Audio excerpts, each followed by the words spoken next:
What's going on, everybody? 15 minutes a day. Today's topic is one that is going to take a lot more education on my part and a lot more understanding from people that know this a little bit better than me. But one of the things that's been in discussion is a lot of people are talking about my take on the government. Well, it took me a little bit of time to really think about, my position on the government, because right now we only have two major political parties. We have the Democrats and we have the Republicans. From what I understand, we have independent that's, kind of making its way through the ranks. But right now, you're either left or you're right. And I understand that the center is starting to grow, which is the independents. But let's just take the Republicans and the Democrats for example, for all intended purposes. Here's what I feel about the government. People that are complaining about the government are in error. The only way for us to diminish the importance of government is to increase the importance of each other. The way we do that is, in the not so distant past, there was an economic structure called the barter and trade system. A lot of people have heard of this, but when we adopted currency into our economic infrastructure, that was a game changer, because now everything in the world now is predicated on a dollar value. It doesn't matter what skills you have, it doesn't matter what knowledge you have, it doesn't matter any of that. If you have cash resources on hand, then what you know and who you are really becomes irrelevant, because at the end of the day, we know money is power. Yes, we do, and you can argue with me all you want to, but save it for a later date. But yes, money is power, because you're not going anywhere in this world without it. So, in an effort to diminish the stranglehold that the government, the overarching government umbrella has on today's society is on the economic finances of our country, then what we need to do is we need to give the government some help. And how do we do that? Well, one of the things that we can do is we can cut the government out of the things that we can do as a nation singularly. So when I say singularly, that means the way that you increase your disposable income is you stop disposing of your income. Now, before you bum rush me and, with all of that, hear me out. We are so accustomed to making money, we have not mastered how to keep it. How we keep money is stop throwing it away. How do we stop throwing it away? By stop taking it and going to fund other businesses that pay their taxes to the government, which do the trickle-down effect, and that's how we recycle money. No, what you do, and this is going to take a movement on our effort, because this is a two-pronged approach. And so in order for us to increase the barter and trade system, that means, you got to get out and talk to people. And I know that that's a far cry, especially in this society with all the social media and things going on, is we're doing a lot more talking, but we're talking to each other less. So here's how this works. And I'm not going to go into, I forget what congresswoman that was talking about trading chicken for surgery and stuff like that. No, I'm not saying that saying not to be that grandiose, but I'm just saying that, in our own neighborhood, there are things that your neighbor needs that you can provide. Just because you go to work and you're an accountant or you're a project manager, IT, or whatever the case may be, that doesn't mean that that's all you know how to do. So if someone could pay you for that service with another service, then guess what? You just freed up some disposable income. But no, what do? We bust our hump at the job, and then what we do is we go take that little bit of money that they pay us, and we go pay somebody else to do something, and then wonder why we don't have no money in the end.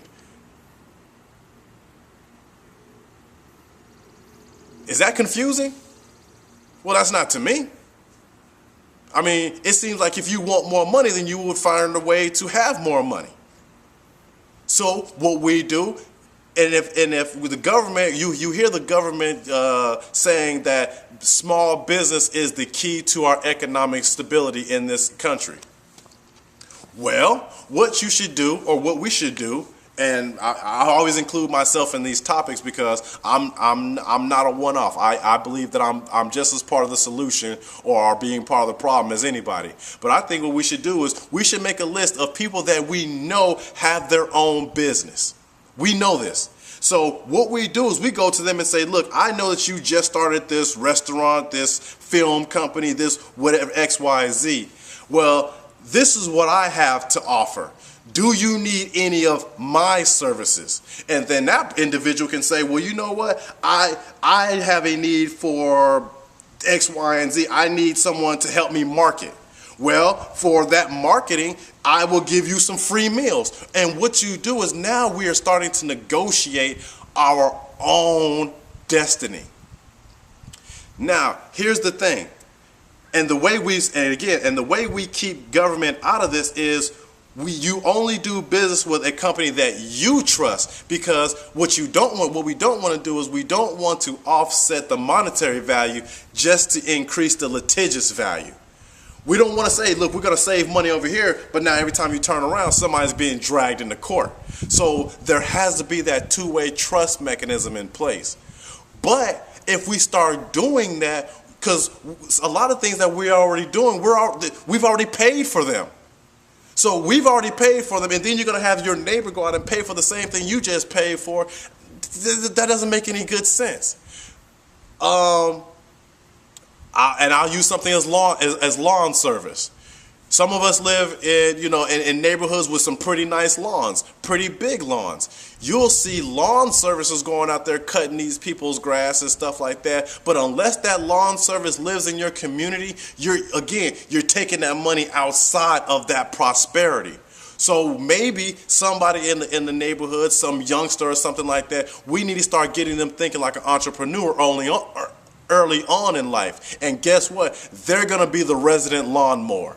And if there's multiple kids, then what they can do is they start negotiating sections of the neighborhood on which is now their responsibility. So if everyone is saying that the small business is the future of the world, then let's start promoting small business. But let's start promoting small business when it's small. Don't wait until you finish college and now you got these $100,000 price tags and now it's not small anymore, because now you can't even really price your product to service to scale, because all you can think about is trying to get out of debt. And in retrospect to speaking of entrepreneurship, I think that this is the reason why the education system in this country is so stagnated, is because by the time people get out of college and get $100,000 student loans and stuff like that, there's very little chance of paying that back. Out of all the people that have student loans in this country, I am hard pressed to find out exactly just how many of those people are going to pay that student loan back before they die. So it's almost like getting those student loans to try to get a better job almost seems like fighting a lost cause. What I'm thinking is they should start teaching entrepreneurship in high school. If you start teaching people how to make money in high school, as opposed to waiting for them to get into college to learn a skill to go on somebody else's job to make money, you already lost them. One, you've lost the steam because you're tired by now. You've lost the motivation because you see that the more you struggle to try to get ahead in life, it's not happening. And you've lost the reasonableness, because don't be surprised that our children see that going to college does not guarantee anything in this country but a price tag. You're guaranteed to pay for it. And even though there's nothing that's guaranteed in this country, I think that what we should do is redirect those efforts long before our young people get to college, because by the time they get to college, I think that college should be used to accent a particular business model or a particular business plan, business thinking. Why wouldn't we want to teach our young people to know what variable costs, overhead costs, manufacturing costs, how to read a balance sheet, how to put together a business plan.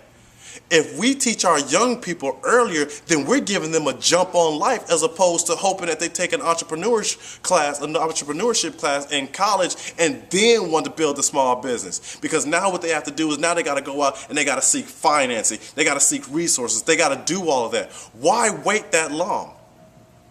Why not give our young people an opportunity earlier on in life? So and especially with them cutting the school budget, seems to me like if the government is going to be cutting school budgets, then it seems to me that we want to just cram as much knowledge into a short space as possible before they cut too many more budgets in schools. While they over here building up these prisons, we need to be educating our kids faster so they don't go to those prisons. If we get the motivation back under our kids' feet, where they see at an earlier age how learning this math now is going to help them be a world leader in the future, I think we should do that. But what we have right now is we have a bunch of people that we're creating work drones. We teach our kids to play nice together. We teach our kids common sense. We teach our kids to save their money, whatever. But then when we become adults, we forget all that. We don't play nice. Why? Because no one gets hired on a job in groups. Unless you're going to some training. But see, here's the thing. By the time you go to that training, you don't know most of the people in there, so they came from somewhere else. So now you're forced into this gene pool to work with these people that you have no connection with, and you have to try and make a connection, and now that's what we call teamwork in our work society. Really? And then we wonder why our infrastructure is the way it is? We have completely removed the cohesiveness from it. Why not start our young people out earlier on in life to show them that working together is prosperity? We look at the CEOs and we look at the big wigs that make big deals on golf courses, while the people sitting in the cubicles are the ones, keeping these companies afloat. I was wondering what would happen if a bunch of people sitting in those cubicles, hating life, got together and said, you know what, you do this, you do this, you do this, I do this. Let's get together and start our own company. Then what we're going to force these companies to do is to take a better look at the way they treat the people that built their companies up. So what you're doing is you're leveling the playing field. Right now, companies feel they're doing you a favor by giving you a job. So what is their motivation to make sure that you're comfortable while you're sitting there? There is none. There is no way to force anybody to change until the objective has been reinforced. You can complain about a job, you can do whistleblowing, you can do all of that, but until you go into action, the companies aren't going to change. If you go out onto the Department of Labor website, one of the things that pretty much the Department of Labor tells you, a company's only responsible for one thing, and that's to pay you. They don't have to give you benefits. They don't have to give you a break. They ain't got to do none of this stuff that people tend to think that a job has to do. People tend to think that a job has to give you notice before they fire you. Are you kidding me? But they want you to give them a notice before you quit. No. We need to take that power back. And what do? We need to educate our kids sooner, and we need to start using our money within each other. We need to start cutting that money out of the government. Yeah, pay your taxes, but then utilize that money that you have, utilize that resource that have. We have paid to know a lot of stuff, and that the things that we know is going to be a lot more advantageous than the things that we can pay for.